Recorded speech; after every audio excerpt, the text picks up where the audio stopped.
Caseime con meu home, que andaba, a familia anda ca venta ambulante, e dedicámonos a iso. Haberá 20 anos por aí. Pues buscando trabajo. Empecé a trabajar con una señora de Santiago, haciendo rosquillas. La señora me enseñó a hacer rosquillas y a salir en las ferias a venderlas. Y ya después de un tiempo decidí ponerme yo por mi cuenta. É unha vida normal, eu penso que é unha vida como a outra calquera.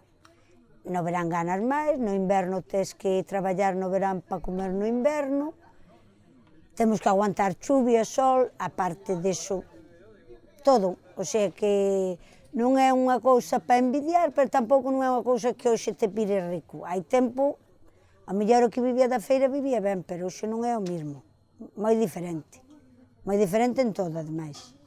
Na mercancía as cousas suben, ti tens que seguir cos mesmos precios de a mellor aí cando eran as pesetas, porque claro, a xente tamén mira moito eso. Pero bueno, vívese ben. Ni se vive mal, ni se vive ben. Vivíase mellor se non tiveres que estar a chuvia e a sol, pero bueno, ben, vívese ben. A ver, yo vivo solamente en las ferias. Se vive bien. Da para vivir. Y como trabajo solamente en verano, pues lo que ahorro en verano lo gasto en invierno.